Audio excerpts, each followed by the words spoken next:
जदि सरकार आमर न्याय्य दाबी गुड़ ठीक समय पूरण न कर आगामी 15 दिन भीतर जब पूरण न करेंगे ओडिशा राजस्व मलार संघ राजरास्ता को जावाई बाध्य हो।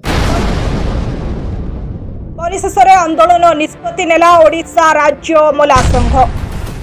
जुलाई 7 रु 11 कला ब्याज परिधान करेंगे अमला माने। 14 जुलाई 2025 तारीख ठारू अनिर्दिष्ट काल कार्य बंद पाई दृढ़ निष्पत्ति नहीं ओडिशा राजस्व अमला संघ। ओडिशार 30 कोटी जिलार नेतृबृंद एवं राज्य कार्यकारिणीर समस्त सदस्य मानकु नै आज भुवनेश्वर रेडक्रॉस भवन ठारे ओडिशा राजस्व अमला संघ तरफ एक गुरुत्वपूर्ण राज्य कार्यकारिणी बैठक अनुष्ठित हो जाइछि।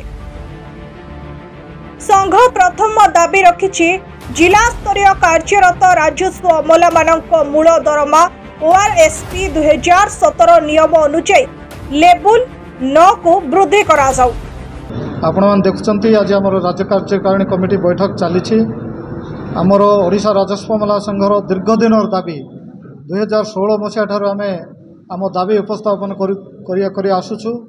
सरकार विभिन्न समय रे आमको विभिन्न प्रकार प्रतिश्रुति दे प्रतारणा करुछंती तार प्रतिवाद स्वरूप आज असंतोषर बन्नी जली आपण मैंने देखिपुंट।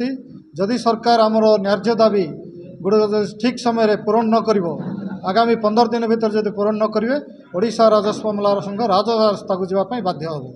आपण मानू कही रखे जे आमे जुलाई 11 तारीख पर्यंत कला ब्याज परिधान करूँ तापरे जुलाई 14 तारीख ठारू आमे संपूर्ण कार्यबंद आंदोलन करने पछेबू ना। आमर कार्यबंद आंदोलन द्वारा जनसाधारण जो अहेतुक असुविधा सृष्टि हम सीटा निश्चित भाव में सरकार रे कहीं सरकार को आम विभिन्न पर्यायर आम दाबी विषय अवगत कराइछु। आमर 10,000 कर्मचारी रास्ता को जिबे। उदाहरण स्वरूप जिलापाल कार्यालय उपजिलापाल कार्यालय सीडीपीओ कार्यालय तहसिल कार्यालय ब्लॉक कार्यालय विभिन्न कार्यालय आमर 10,000 कर्मचारी आम राजरास्ता को ओह्लैवा बाध्य हो। आमर जो 8टी दाबी अच्छी मुख्यतः जिला स्तरीय अमला मानकर मुख्य दाबी मूल दरमा लेवल 9 करने सरकार सहित विभिन्न समय आम आलोचना करूँ।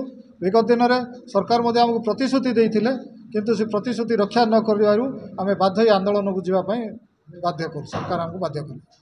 Report the Republic Hindustan.